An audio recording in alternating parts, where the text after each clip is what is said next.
for coming. For real, it's cold out here. It's Brick City. Oh my, it's a little chilly. That's It's okay. a little chilly. I thought it was gonna be colder for real. For real. We was in the back like, it's cold.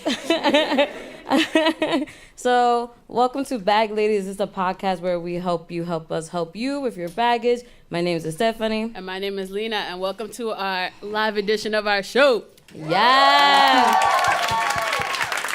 We are too excited. We want to start with a quick thank you. Yes. One, thank you for WNYC for the Greene Space for allowing us to be here and do this. I'm always like, yeah, sure, y'all want to do it live, but okay, that's fine with me. So thank you so much. We want to say thank you to our podcast fam, our Bad Bitch Brigade, Hey. for always supporting us. And the Bad Bitch Brigade, if you didn't know, is made up of Inner Hoe Uprising, Tea with Queen and Jay, and Queer Walk. Yes. So thank you all.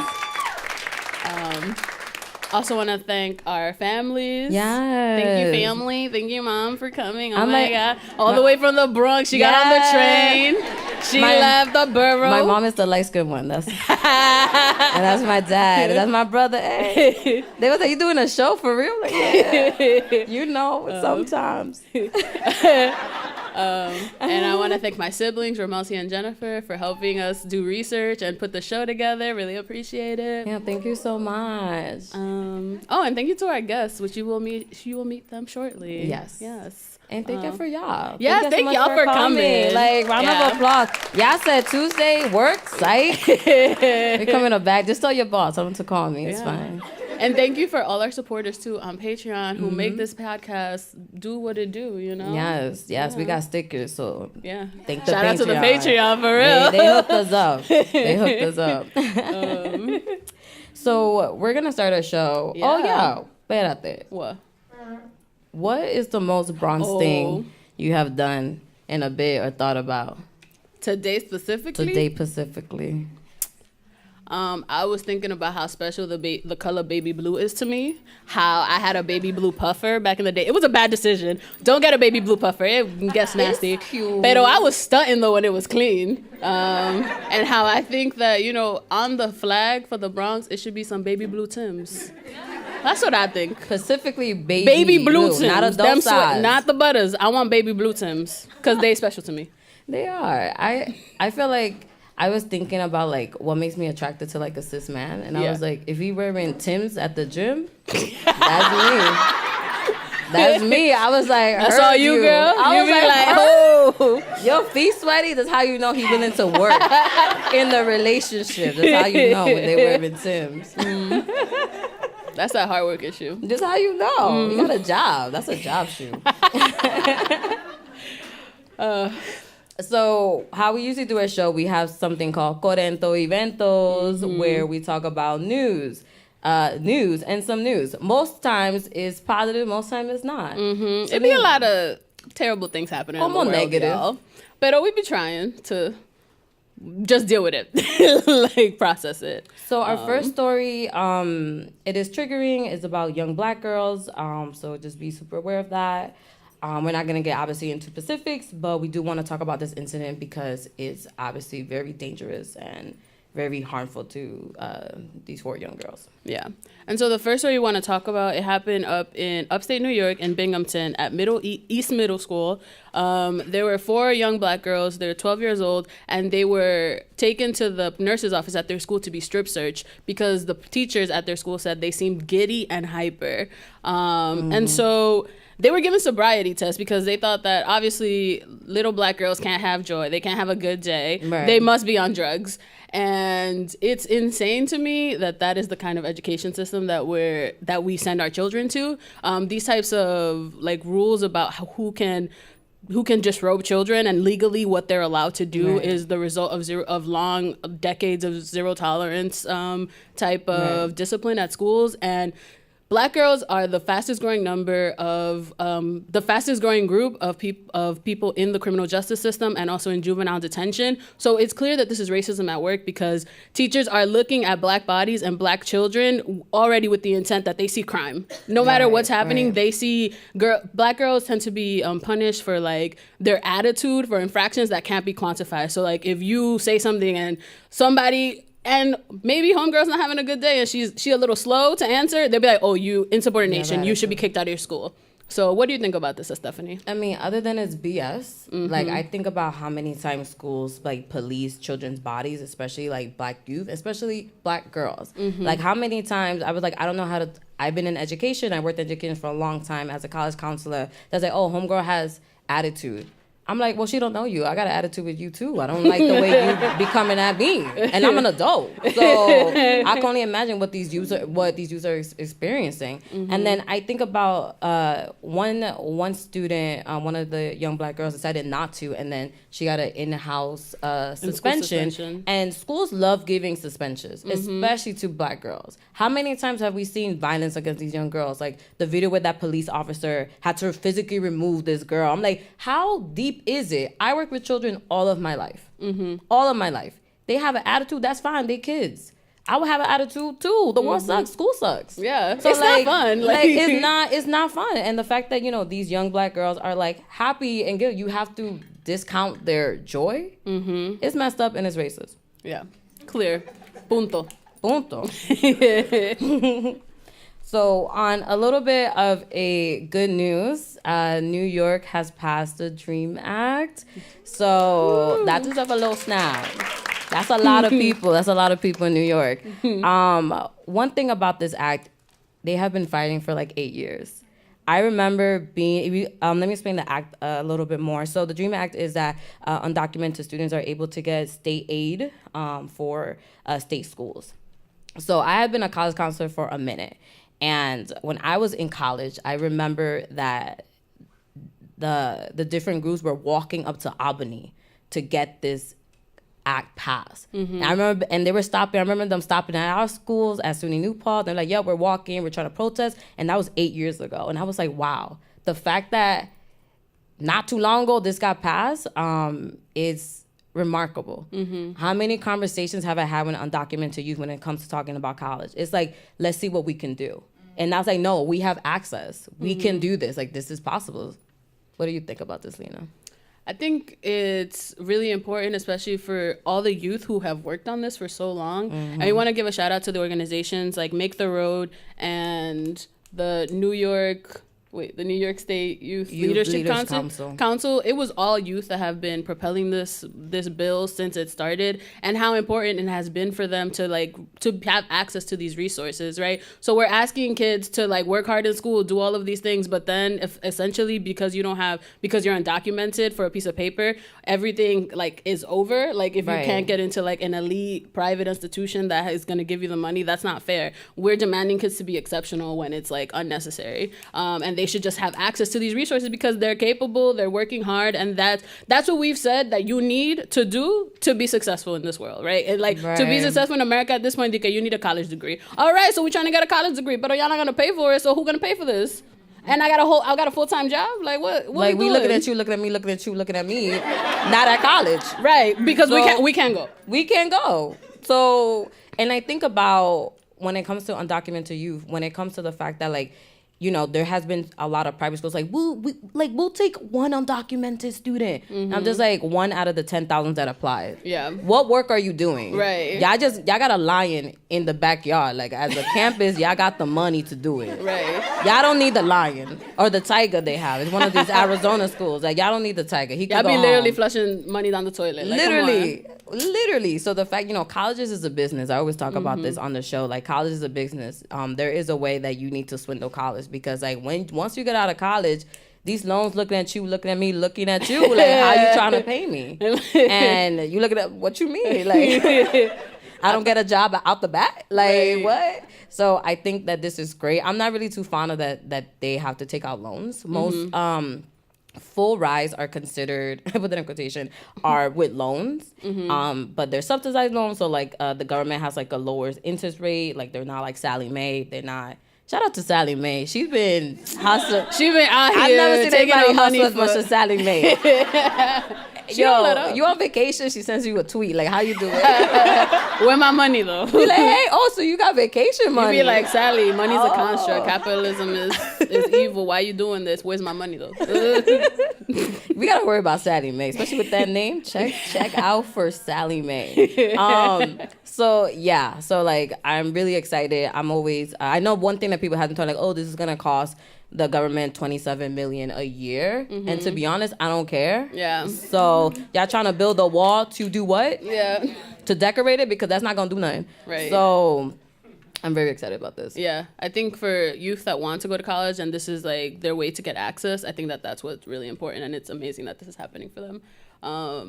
And yeah, like, how are we supposed to build inclusive society for the people who are already here when we out here just spending money building walls that don't matter, when we could be funding people's education and like actually like helping, like giving them at least some more tools for what they want to do, right? Whatever that may be. Like, just educating the world. I don't know. Right, like the next that generation might be helpful. I don't know. Like, but whatever.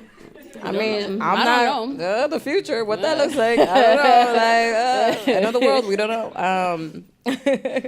But for our last story, we wanted to kind of end on a group kiki. Yeah. So we gotta talk about our fave. This girl we know named Gina. So that's Gina. Hey girl. Hey girl. Oh my God. If y'all. Do you want to go? Everyone's like, but Gina came. Don't do Gina that. came. She didn't pay for the ticket, but she's here. So Gina. Yes, I don't know if y'all seen her interview on Sway in the Morning. Y'all seen the tweets at least. Y'all seen the Twitter drag. I don't know. I'm not saying I feel bad for Gina. I don't, but like she be doing stuff and then I laugh. And I'm just like, I don't want to laugh at you, Gina. Like I really don't, but you're making it hard. So if you haven't seen the Sway in the Morning clip, what happened was Gina was on Sway in the Morning, which Sway is a black man. There were black people in the room. And so, there was that. They asked her a question about the anti-black, her being called out on her anti-black comments. If you don't know about Gina, she always got something to say about, or actually nothing to say about black people, because to her, they technically apparently don't exist, right? So there's a clip of her being interviewed with Yara Shahidi for their movie, and a black man is the interviewer, and he looks specifically at Yara. He said, "Hey, Yara. Hey, Girl, you're such an inspiration to black girls and women." And before he could finish the question, Gina goes, "Excuse me." No, not even excuse me. She said, "All women." All women mattered the shit. Like... She really did. It was embarrassing. She should be embarrassed. Other things that she's done is like, she's like, when we gonna get our Latino Black Panther? And me as a black Latino, I feel I'm represented in Black Panther. I don't know. Like, y'all don't see Lupita? Lupita's right there. Like, Lupita, like, what's good? And, she's had like this Latina in Hollywood brunch, but there was nary a black person to be seen. Rosario Dawson was there, pero she light skinned. Like, it's like...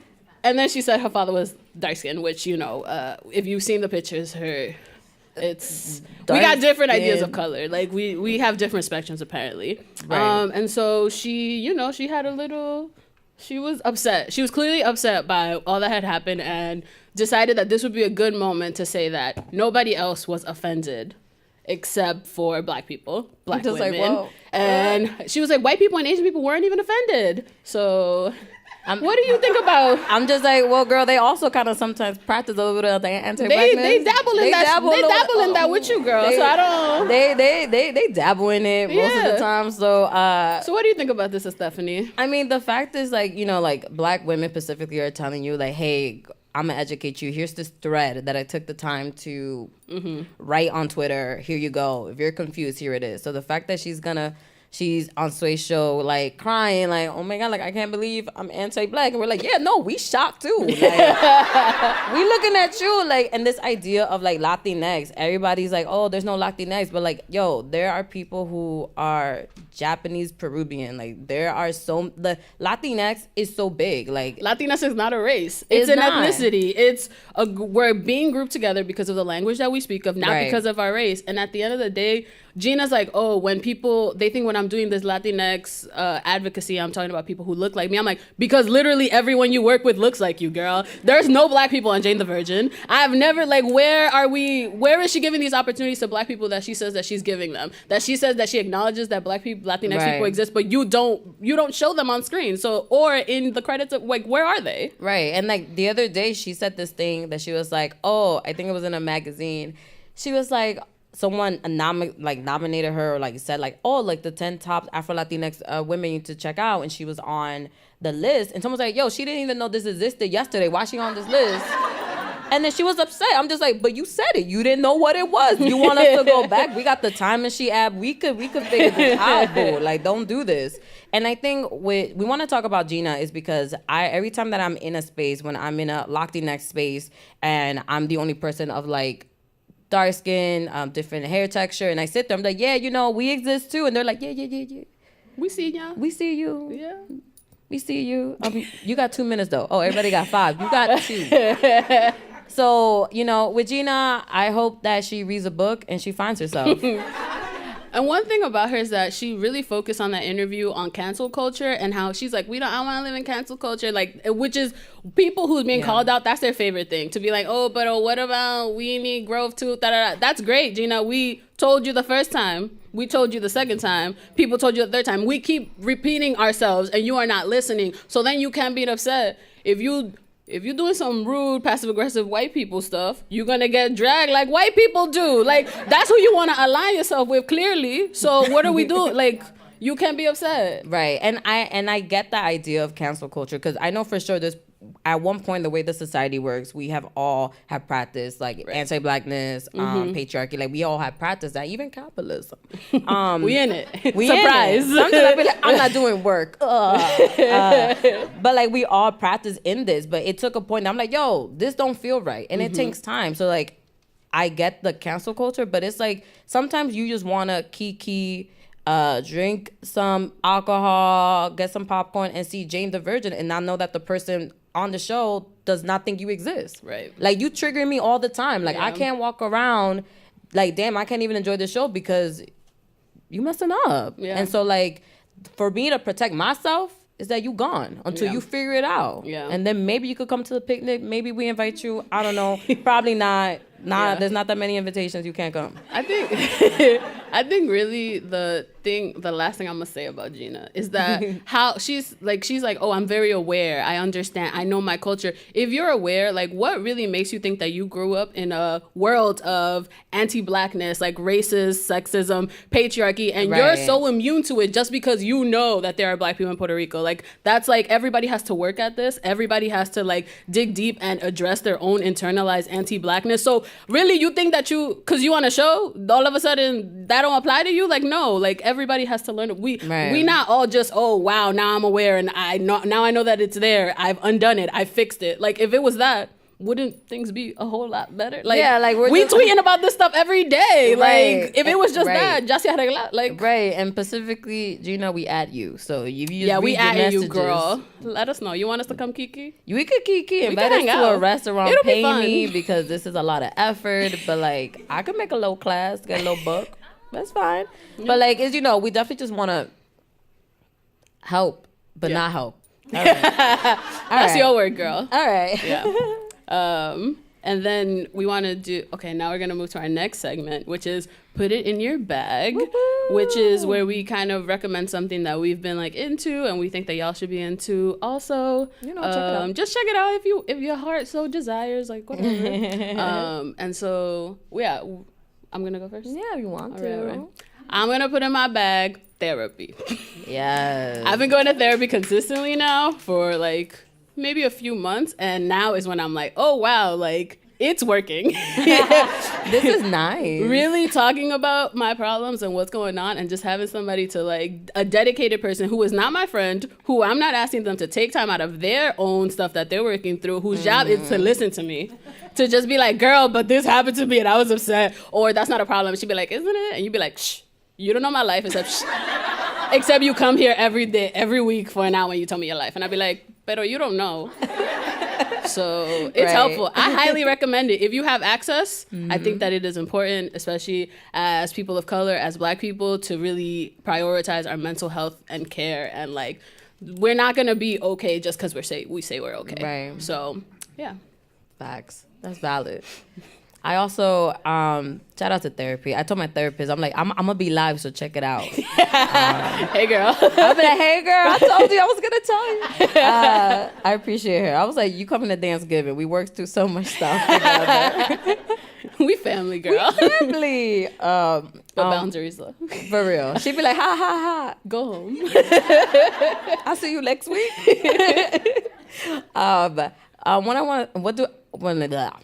I want to put in my bag is two things. I want to say sleep. Important. Yo, me and Sleep been fighting. And it be winning. But there's this YouTube channel called Sleep Now, where is a video of like an ocean and it has some music and it knocks you out. And it's live, so there's no ads. It's just like this playing ocean sound, and it's amazing. If you're having trouble sleeping, put that on, low volume, UKO. Like, it's amazing. And then last but not least, I want to give a shout out to Hands by Hearts, which is an Instagram. She's a hairstylist. She made my braids. So it's cute, right? Thank you. You know, I bought it. So I really enjoy her. Her services is great. She cares about my edges. Again, put your money where your edges is at. Yes. We've said it before. We said it before the time in the show. It's important. If you care, you will pay for that.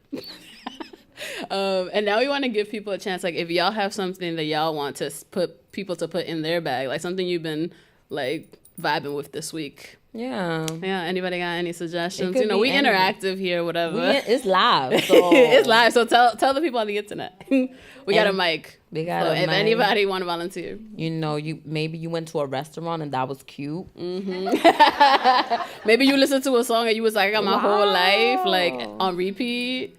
Cause it be. The songs be hitting. They coming. Ooh. Hello. Hi. Strangers, I don't know you guys. Hey, girl. So I want to put in my bag the City Girls twerk video. Yes. Yes. It's just lots of Black women of all shades shaking their asses, and there's no men. And it's just women shaking their asses, having fun. Yeah. And I love that video. So I want to put that in the bag. Yes, put that in the bag. I should try that out. Thank you. Yeah. The cardio on that video? Yo, it's crazy. I thought I knew how to twerk, but I was like, you are trash. Level up, girl. Level up. What you doing? You just watch it for inspiration. You just be twerking and watching it. Anyone else? Don't be shy. Don't be shy. But also, like, if you don't want to talk, don't force yourself. I think I see a hand in the back. In the back? Oh, no. That was just you phone. Recording? I'm kidding. That's my dad. He got a new phone. Over here? Over here? Yes.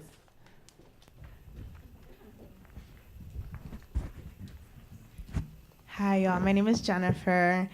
Talking about that, I actually would like to put Cardi B in my bag. Yes. Throw her in the because bag she got too. her residency in Las Vegas. Okay. You know what I'm saying? Like, that's big out here right now. First, so imagine like a girl from the Bronx, a girl from the hood, and she got a residency. You know, she's talking about like Celine Dion been a residency. Yes. You know what I'm saying? Like, that's for me as a Cardi fan. That's really big. I identify with her just being a regular girl from the Bronx. Yeah. Chilling on the stoop. And for me, that's why I've always been a Cardi fan. I've not been a fan of hip hop, whatever that show is called. But her personality, her work ethic, you know, as crazy and as people could say she is, as, you know, loud and ghetto, whatever people want to identify her as, that woman works. So I would like to put Cardi's work ethic and her residency and hopefully get some tickets out there. Yeah. You know what I'm saying? I'll bring y'all. Yes. Me, my girl right here. We You know got what a I'm group saying? discount. She's need a securing group that discount. college tuition. All 4 years, full pay. That's what she's doing. Yeah. I'm not mad. I'm not mad at it, girl. Never mad. Never mad. Cardi B has done so much work. Yes. Oh, we got one more point. Oh, it's coming. Hi. Hello. This is my first time at your show. It's so exciting. What I'm going to put in my bag is, okay, It's the same thing, but I'm gonna say it two ways. In embodied practice, I'm trying to say that instead of saying exercise. Because for some of us, the gym is not fun. It could be triggering. It could not be. It could just be toxic. Like, but I've been going to Pilates and yoga, y'all, and I feel like a whole white woman, and I feel very at peace. But also on the other side of that, I went to my first kickboxing class after a year of not doing kickboxing. And I just feel like it's mad important, especially for like women and femmes, to feel themselves be strong and powerful and feel like, yo, your body's a weapon. And next time somebody says some crazy wild shit, you could just chop them in the neck or punch them in the throat. So yeah. No violence, but violence. If necessary. If necessary. I love kickboxing. I've been doing it. Y'all see me on Instagram crying every time I go. You do be crying. I do. I be on Instagram like, I went. It's so sad. All right. Anyone? I think Do we have one more? Do we have one? Does anybody have one more? thing Is to everybody share? good? Or we can move on, yeah. Oh, we got one more right we got here. one more, okay. We don't want to force it, but Yeah. Hi, everyone. My name is Jen, and this past Thursday, me alongside my friends had the opportunity to go to the Brooklyn Museum and see the movie Rafiki. It's about, for those who don't know, it's a Kenyan movie, and it stars two black girls who fall in love. Even the movie was banned in Kenya, and then there was this whole like Supreme Court case that they literally overturned that. So I think the movie is really important because as a black girl, I grew up in Trinidad, which is a Caribbean island, and a lot of black people specifically grow up having to hide who they really are just to fit in and with culture and toxic culture. So that movie was really, really important for me to see because it shows representation for a lot of people who didn't have that growing up. And I mean, the whole thing with it being banned and then the overturning of it, it was really, really, really, really important. And it's a really, really good movie. The actresses and actors are amazing. They did a great job. There is a screening coming up that in Brooklyn they mentioned after the movie. So if anybody has the opportunity to look that up and see where it's being viewed again, I would definitely recommend it. Thank you so much. Thank you for sharing that. Oh my gosh. Everybody, thank you so much for sharing. Yes. I think that there's so many different tools that we all use for self-care and healing and just taking care of ourselves. And that's like, thank you all for sharing that in that space with us. We appreciate it. Thank you. Yeah. Oh my God. Are we like, I always say, are we ready for like the veggie patty of the show? Yes. 'Cause I don't eat meat. What? No idea. I talk about it all the time. So we have an amazing guest. Okay, so she is a healer, writer, and a creator for Who Heals the Healer, and it's a lot of amazing work. Like amazing. We want to give like a round of applause to Veronica, a guy.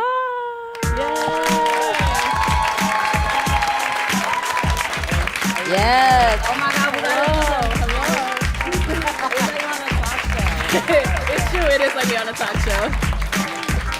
I do feel like a bootleg news reporter. Slash, like I on a talk show. Like, Alexi's Mad meta. That's the picture my roommate took of me. Shout out to Natalie. It's beautiful. Oh my God. Thank you so much for being here. Yes, thank you so much. And so Who Heals the Healer is basically a space for anyone who considers himself a healer. And it centers Black, Indigenous people of color, cutie POC people, and gender non-conforming folks to help healers deal with the long-term impact of healing ourselves and others and like dealing with burnout and all that kind of stuff. Yeah. So thank you so much for being here. Yeah, thank you for the invitation. I saw that email. I was like, first reaction, you mean the NPR? That one? Not just casual. We got just connections. casual. We here. Like, in the green room or whatever. So again, shout out to my parents and my stepmom who are respectively watching this. And also, this is my father speaking about posture, and the pronunciation of my last name is A as in flexing on the gram like A. That's how you to quote Cardi. We really should have double checked. No, it's all good. We should have double checked. It makes me quote We Cardi right. B on the We are mic, so it's basic okay. We're doing a Gina right now, basic. But we gonna learn from this though. You know, We gonna be better. My We parents gonna are be better. both That's the dark difference. skinned. Nah. That's the difference. We're gonna be better. Yeah, We no, gonna do you gonna better. try. And also an antithesis to cancel culture is to just say, hey, so it's actually like, boom, or hey, so next time this made me feel like this, so can we going forward? That's how to not cancel people. Or that's quick, because I feel like sometimes, especially even within healing or wellness or whatever, sometimes we throw all these words up here and then we don't actually bring them down to the practical. Right. Yeah. So then for me, I'm just kind of like, all right, what's cancel culture? It's like you don't literally trash somebody for making one mistake. Yeah. Right? Or you're self-reflective, myself, and you think about, and for me, I write about this all the time. So I'm like, all right, I'm out here, I did this, I did that, I'm gonna block this person or whatever, I ended that conversation, but then that'll happen to me. Ooh, wait, hold on a second, and I go and write. All about the self-reflection over here. Yeah. But yeah. So tell the people about yourself, like, you know, what you rep, like what's going on, and then tell us about who heals the healer and like what inspired you through that work. Okay, so my dad is from Guyana and St. Kitts. He immigrated here 50 years ago, if I got that right. Sorry if I didn't. 50 years ago, so I claim the Caribbean that way. But also he landed in Harlem before it was cute to live in Harlem. So I... True, no, facts only. Gentrification says like he lived up there before that. Before the white people thought it was cute to live in Yeah, Harlem. that's my indirect way of saying it. And my mom is from Alabama, and they met in college and had me, like, I'm an Army brat technically, so I was born in Jersey, moved to Germany for a while, came back and grew up in Rockland County. Shout out to anybody that knows where that is on the map. That's basically, if you go up to Yonkers and you cross the water, that's Rockland County, which is far, relatively speaking. I argue it's not upstate. The folks I went to City College with said that is upstate. That's You know, we're not upstate. going to have that argument We're right not now. having that because argument. let's not If do it. you know where upstate is, The then you know where SBA does upstate not is. go is whole upstate. argument It's- in my phone. That's a different... So that's why this whole, so where are you from? I'm like, but then, so I lived in Harlem when I went to City College of New York. Shout out to City College.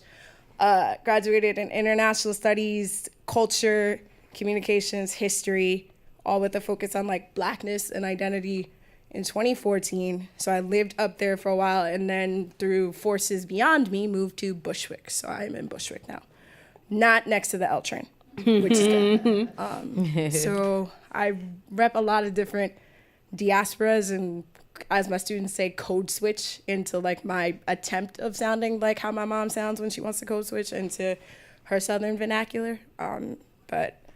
And then what's the trendy thing in wellness? I'm a Sagittarius sun, but I got a Capricorn stellium, which means I have one or more planets in the same thing. So I'm supposed to be grounded, allegedly. I am an Aquarius moon, so Aquarius season right now. So I'm in my rational, like trying to rational. Okay, so this is happening because of this, and da da da da. And oops, I'm avoiding what it actually means to feel something. Whoops. So that's real time. What's it? You about to I'm an fight. equal There's about to be opportunity a fight. dragger when it comes to my chart, by the way.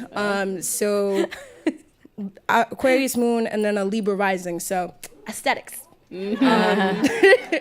So tell us, like, what inspired? Tell us what inspires Who Heals the Healer. Yeah. It came through writing. It also came at a moment where, when I was at City College, I had the privilege of being a part of the start of an organization called the Sister Circle Collective. In terms of wellness and doing this for a long time, the vast majority of my experience comes from that. I was active in that role for 5 years.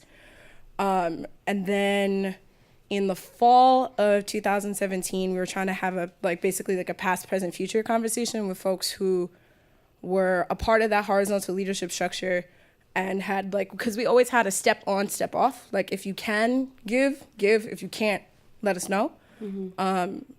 And we got to a point where we basically couldn't figure out a way forward.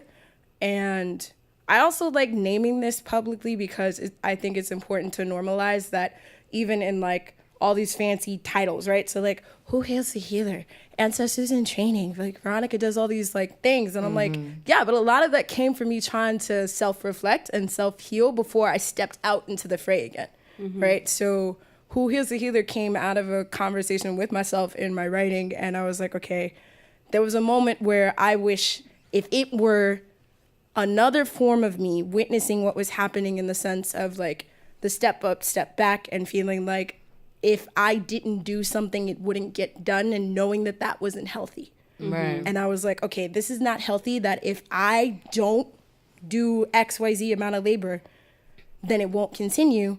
And even when people said like, you know, if you don't, then, and I was like, yeah, but I'm actually going to choose myself for once and figure out what that means, but then still do healing work. Right. That was like one of the scariest things I ever did, because I was so familiar with that from City College and that incubator of like being with your friends all the time and growth and all these other kind of things. And then people get jobs, and then people move, and then people get in and out of relationships, platonic, romantic, otherwise, right? So because I was basically like the last one, so to speak, to have their thing, it was really hard to, speaking of like bag ladies and bags, it was hard for me to put that bag down. Yeah. And so for the conference, so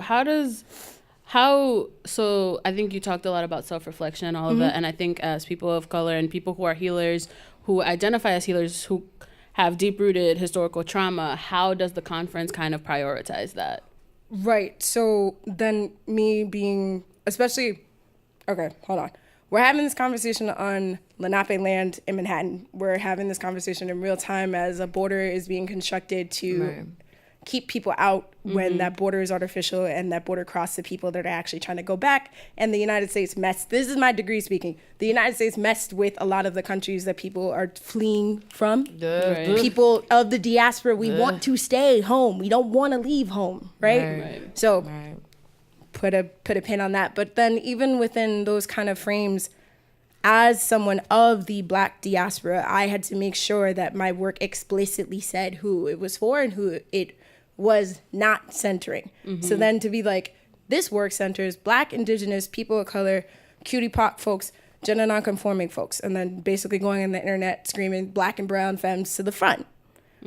Doing that, then my intent, I'm gonna say it like this, my intention of doing it that way is to say, for the white folks that do show up, like, understand you might not get a lot of airtime. You was talking about 2 minutes being an Afro-latinx person in the room. I try and give the people that are reflections of me all the airtime in terms of, or all the airtime and as much of my capacity as I can give. And I'm the queen of, and if you follow me on Instagram, you see me say this all the time, get out of my DMs about this, go in my link tree. You don't want that kind of service, or you want me to be a therapist, and I ain't a therapist, I ain't trained in none of that. And that's the other gag of me doing this work. I'm not clinically trained in any of this, right? It just came from self-reflection. So all of that, Who Heals the Healer is basically a mirror of what I had to do to be able to ask the question out loud, to put it on the internet and say, okay, if people vibe with this, I'll keep doing it. And if people don't, I'll stop. So in between the second and the third like community practice space last year, it went viral. It like, I'm a data head, so I'm the person that lurks in all those things that Facebook and Twitter don't think that you look at. I'm one of those people. So I saw the reach, and it went to like 50,000 people. Yeah. Without promo, before the algorithm started messing with stuff.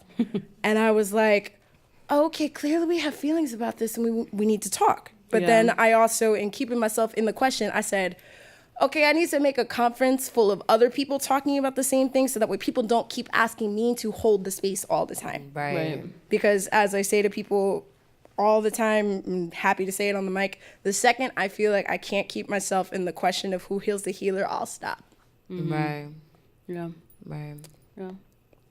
I think, like, you know, thank you so much for sharing, but like, I just relate with so much that you're saying, because I think sometimes healing doesn't feel Black and brown, you know? I think for a long time there was such a stigma of it being like No, we don't do that. We don't talk about that. Right, So we the do that fact- behind closed doors. Yeah, like, no, when like, it's a stuff hits the secret. fan, even though we know that Haiti did a whole bunch of things and prayed to a whole bunch of people to get liberated on this side of the Right. world. But then we don't want to talk about Orishas. And I'm like, actually, there's a book you can read over there. You can read a book over there, and then you can ask me off the mic who my Baba is. Like, that's so.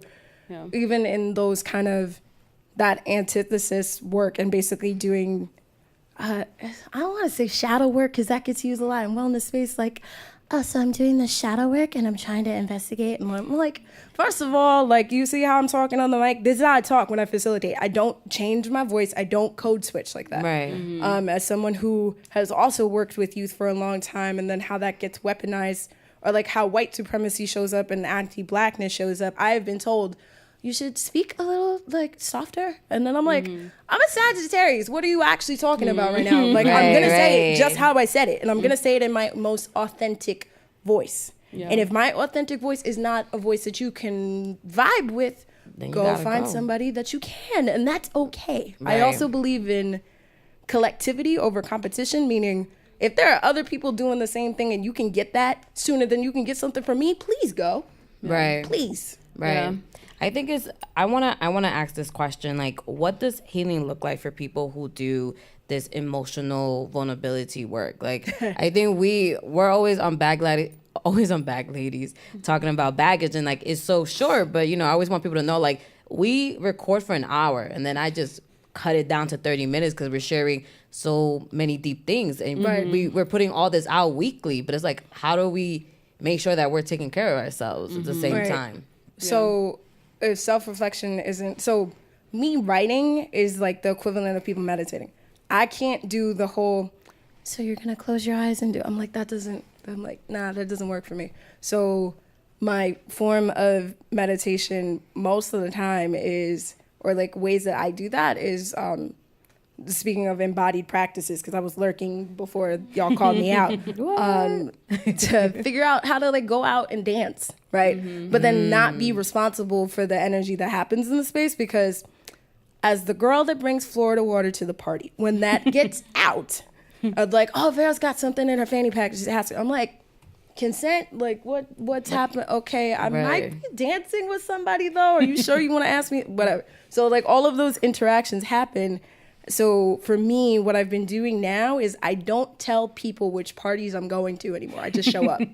Because then if somebody wants to tell me about something or wants me to see them, I can say, yo, can we do this during daylight?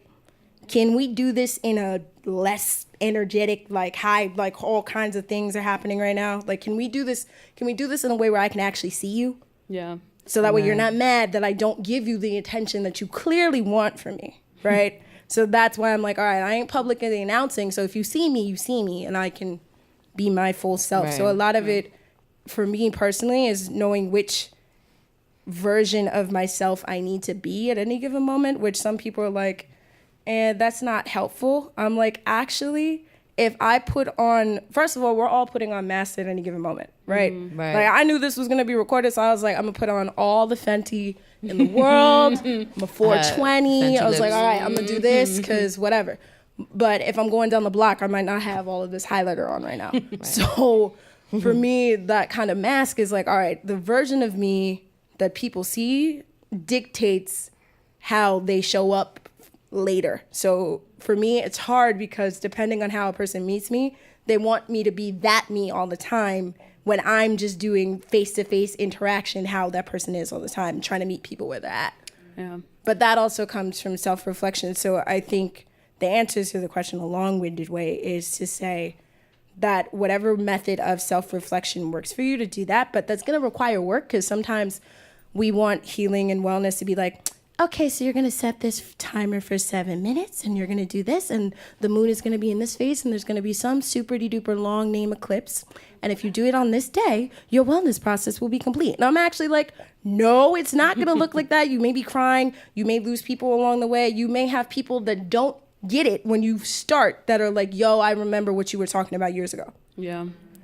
Yeah, and I think there's so many things that are part of our healing process. Like, I think that one of the things that you were saying that resonated with me was kind of like about boundaries, and being able to like learn how to. I think we live in a society where we're, as Black women, we're not expected to enforce our boundaries. We're supposed to like let people just do whatever, say whatever, and we're supposed to be like, okay, like happy to be here. But that's like, a direct reflection of slavery. Yeah, the of white transatlantic, supremacy, like embodied in the way that this like world is built. And I wanted to ask you, Stephanie, like, what about you? What do you do to try and take care of yourself and like kind of still practice and do this healing work, because I know that it is healing work between the two of us. Yeah, like I want y'all to know that sometimes we laugh, sometimes we cry, sometimes we stop to watch a K-pop video. Like it's a range of emotions, because like we start talking and be like, yeah, I remember that one time and that really affected me. Yo, where he at? What's his Instagram? He messed me up. I gotta talk to him. So be like, I just want to see what he's doing. I want to see what he's doing. He's basic. So like, it's this process, but it's not pretty. And I think it's so important to know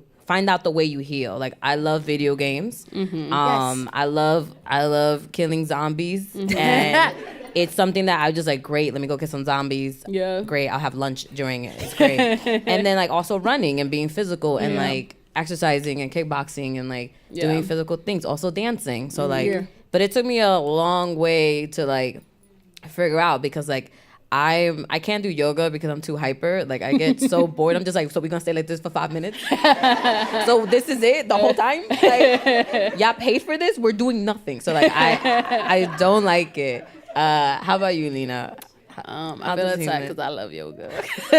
No, y'all balance each other out. I think it shows like we are different, like, and I think whatever works for you. So like, I think really what has been coming up a lot is like the embodied practice, and I think being in your body, whatever it may look like, whatever like flaws, quote unquote, and all, but not really, because that's money in somebody's pocket, but okay. But trying to live embodied in this body at this moment where I'm at, because I think as a person who struggles with anxiety, I'm always thinking about things I can't control that happened 5 years ago, things that are gonna happen in the future that I actually don't know what's gonna happen, but it stresses me out and I'm trying to deal with it. Octavia Butler knows. So figuring it out, like, what are the things, like being really intentional, like y'all have been saying about like, what is it that's triggering me? Like, if I'm sitting here writing this stupid law school brief or whatever, and I'm like buying my nails, I'm like, why am I stressed? Oh, because it's law school. But like, and like being extra self-reflective, because I think often we get kind of a little complacent once we start. We're like, oh, like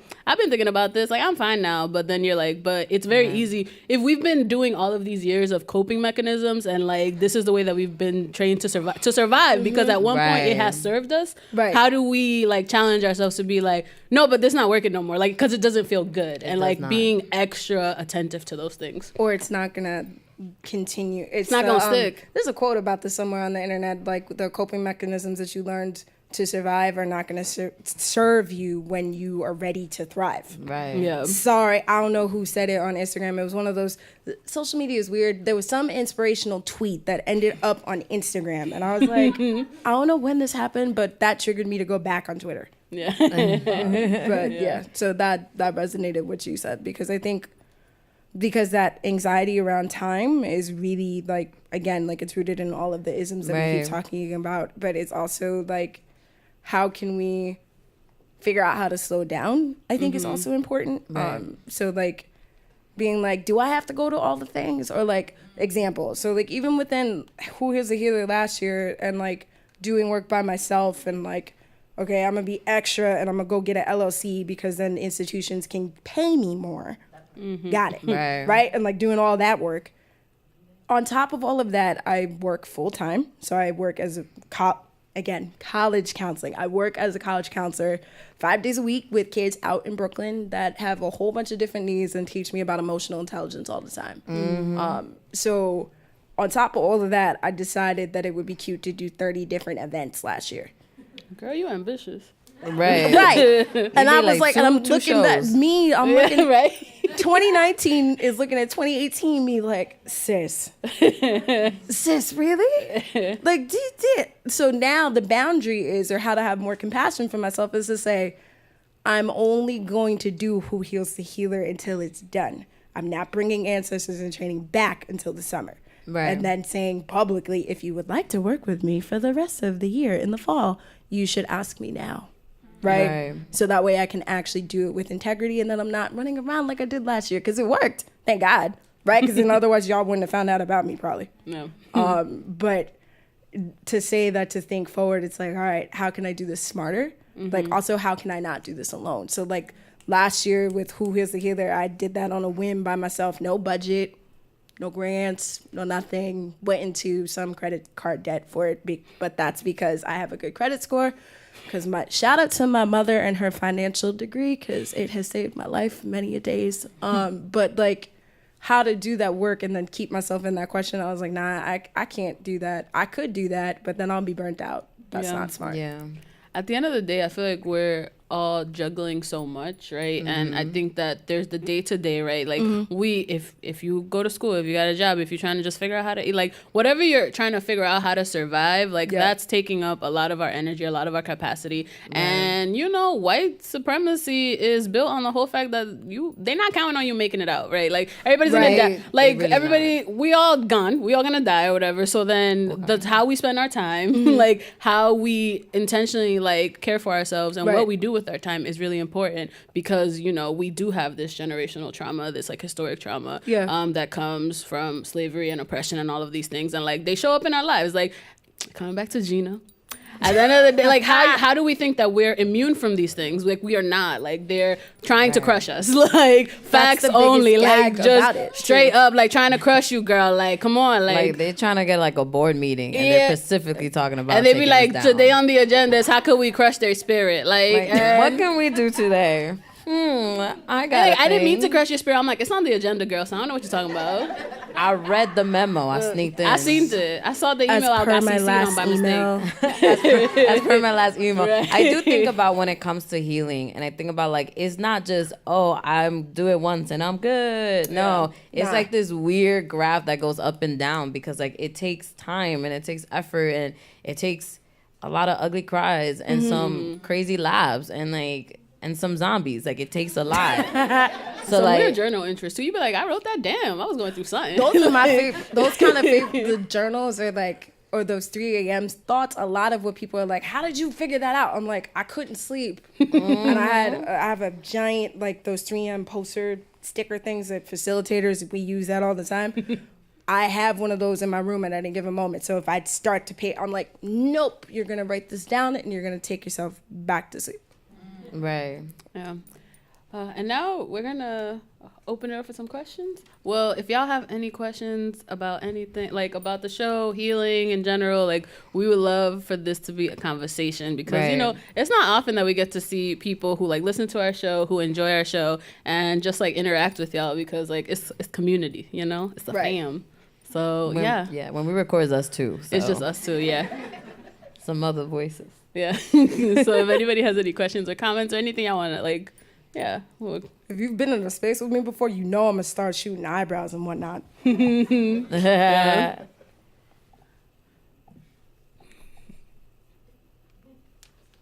So there you go. Right, talking about vulnerability. We don't want to force it, but we are looking at y'all expectantly. Sorry. Hi. Hello. So how do you balance what to give to the world and what not to give to the world? Right. So for you all, you do your podcast, you decide what to give and what not to give. You as a healer decide what to give and what not to give, because things come up as you're doing whatever your public work is. How do you decide what to keep to yourself? Can y'all answer that first? Oh, I mean, I think that's a real valid question, because I think often, especially like now, it feels like your whole life be on social media or whatever, and like it depends on what you want. Like, what is it exactly that you want to? For me, this is how I think about it. What do I want to get out of like what I'm creating, what I'm doing? When I'm baking, when I'm doing Bag Ladies, it's not a place for me to share my business, right? Like, it's for me to share my experiences and how they've impacted the way that I think about certain things. So the way that I process the news, the way that I think about like the healing work that we're doing, like random things like imposter syndrome, or like how growing up in poverty has affected me. But it's like, it's like what I have to know what that line is. And sometimes that line is, I think, changing and moves and has to be fluid, because I think like, especially like we talk about like Me Too a lot, and you know, talking about it is important because so many people have experienced sexual violence, but also like I have my own history with like my experiences with sexual violence. So it's like, what do I want to share? What do I want people to know? Like, you don't need to know everything that happened, but you need to know that I understand, like I have a perspective from this place, right? And like grounding it in those ways, I think is important. Same. Like I feel like we share a lot on the show, but there's a lot that I only share with my therapist. Yeah. Like I always kiki be like, yes, he broke up, but with my therapist I'd be like, so let me tell you the details. Okay, so I took notes. He got me messed up. Let me tell you why. You know, and I think there is a line, because I when people listen to the show, I think there has been people that have been listening since the beginning. They're like, yes, I know you struggle with dyslexia. Yeah. And like, I want to help you out. Like, do you want me to help you like read things for you? I'm just like, that's a lot. Thank you. But I'm okay with that. Like, I think it's setting that boundary, just like you said. Like, I'm only going to share this much. Like, we always tell our guests when they're on the show, like, if you have, like, a gut feeling that, like, you may not want to share it, don't share it. It's fine. You're still valid. Your experience is still your experience. Like, do not feel like you need to share, especially when it's out in the public. Like, I do the same thing if I'm doing something that's recorded. I will say, please remember this is being recorded to be put up on the internet. So if you want to ask me something off the mic, and if you want to ask me something off the mic, I'm also open to that. But again, I think it's about naming needs, because I'm thinking about the quote by Zora Neale Hurston: if you're silent about your pain, they'll kill you and say that you enjoyed it. So the creating with vulnerability piece is like, okay, so here's what I got wrong, right? Or like, here's how I didn't. So for me, as the person who shows up, or the person who like basically shows empathy on demand a lot, whether it's like in community or in my paid job, a lot of it is saying when I can't do it. And I think especially in terms of like capitalism and our like our hyper culture, really, of like access and wanting to know, and if you don't know, then who does, and all these other kind of things, then you like don't get to actually be present, to actually do a body scan and actually tap into your intuition of like, I don't know if I want to give that connect, or like invitations to ceremony. I think about that whenever I get the invite and it says I can bring somebody. I'm like, do I want everybody there when the shells get no. Okay. Or like things that are said in the room, or like one of my favorite community guidelines is what's said here stays here, but what's learned here leaves here. Meaning, if you get something really profound off of something that any of us say right now, but it has to do with our personal traumas and experiences or anything like that, what we disclose isn't a fancy language, not for attribution, right? So like, don't tag us and be like, yo, so Veronica was talking about that boy that did this thing in the space and da-da-da-da-da. And yeah, she wrote about it, but I'm gonna ask her more, right? So for me, sometimes my roommate says this to me a lot. She's like, I can tell who you were writing about depending on what was going on with you. And I'm like, did anybody else figure that out? Because that might be an issue later, right? So I think that trying and take that lesson out of an interaction, whether it was positive, negative, or somewhere in between, lets me stay somewhat neutral and not necessarily in a attacking or a canceling kind of space. But the only way that I can keep a boundary is if I let people know what it is. But then the trick is you have to enforce it once you name it. Right, because I know I'll cave. Sometimes I'm like, it's in my link tree, and then sometimes somebody will DM me for something, and I'm like, here, like that's a very micro example of it. But then I think that's also because we feel so many things all at once, and then when we're trying to process it, and we're like, oh, somebody else gets it, and somebody else can process with me, and then it's like, wait, should we go to therapy? Like, should we do this? Should we have like different avenues to our healing? But it's hard. That's an ongoing. That question isn't static. That question has to be fluid, and the answer has to be fluid. Yeah. Yeah. And we got someone on the side. He coming.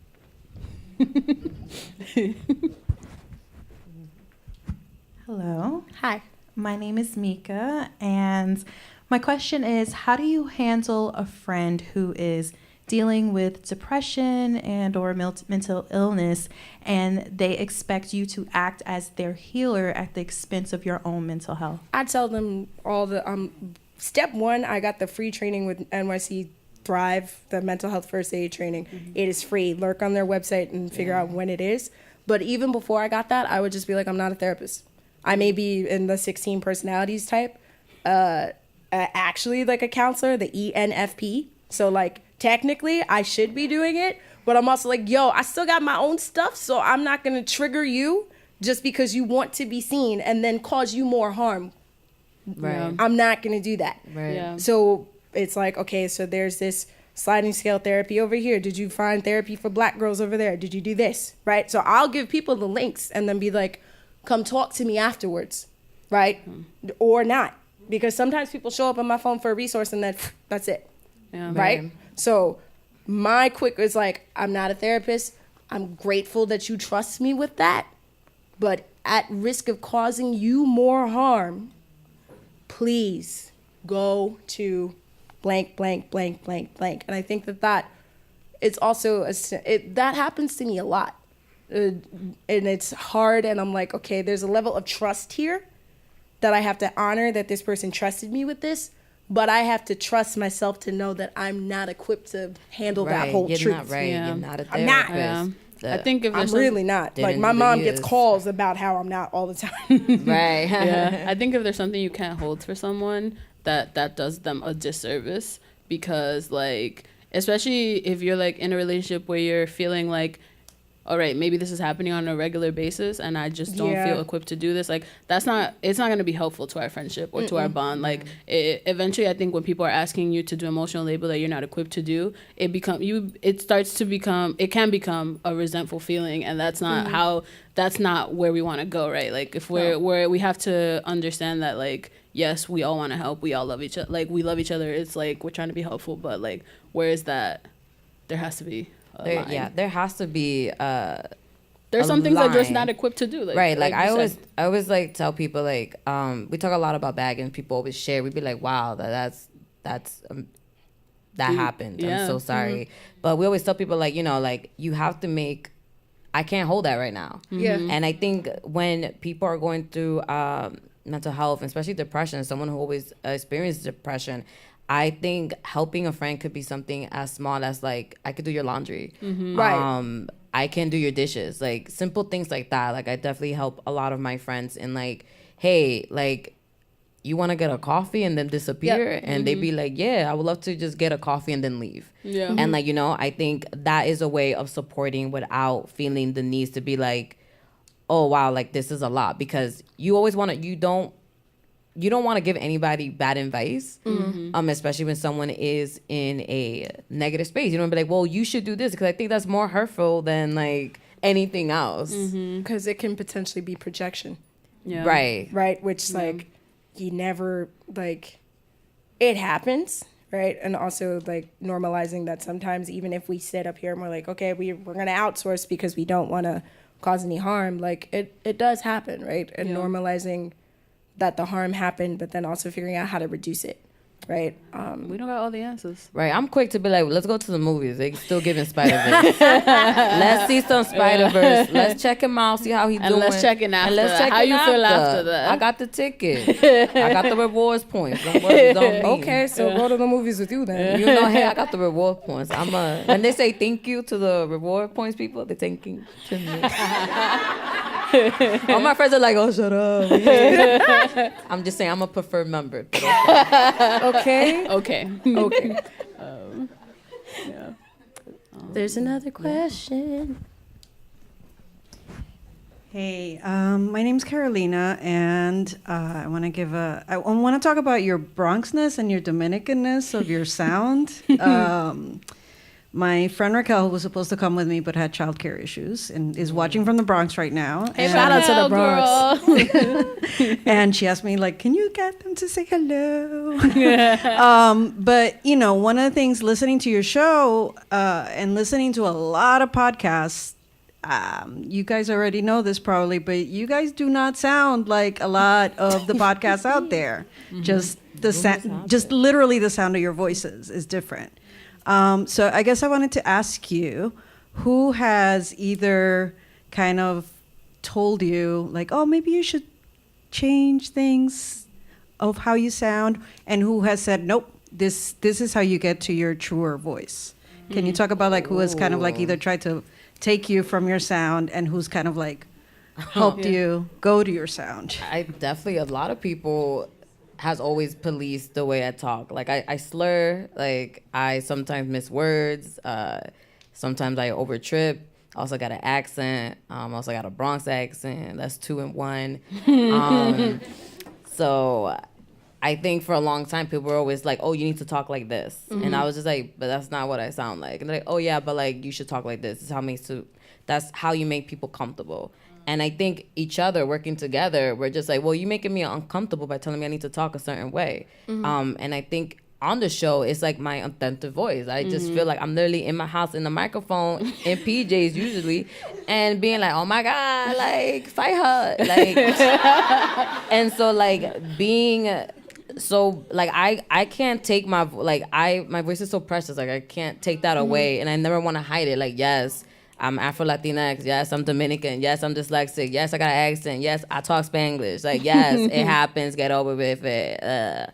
So I enjoy it. Yeah, I think I definitely as a younger person internalize a lot of the narrative about how I should sound and how I should talk. And honestly, like growing up with my family, like I was the oldest. Like at some point, my mom's English is like, she's proficient, but it's like not her first language. So she struggles with it. She'll be like, yeah, English is great. And you'll be like, I'm 9. So my vocabulary is limited, girl.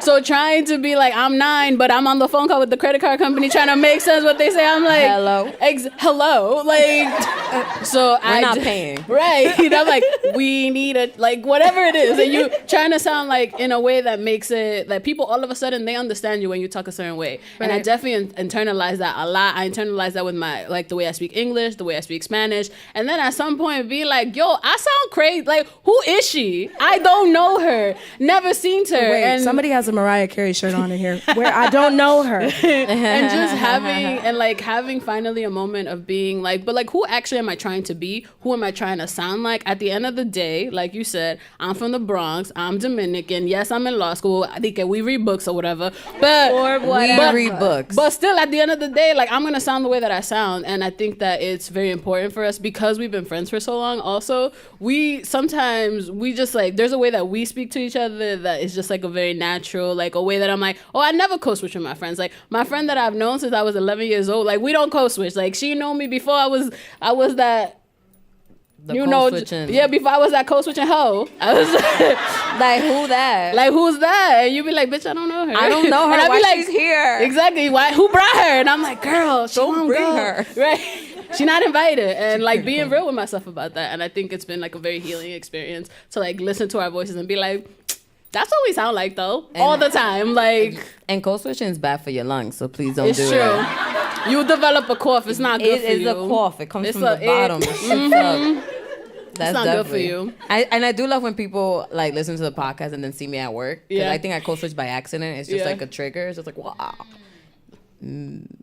Samantha, I was unaware that she like, girl, we friends. I had to come on time today.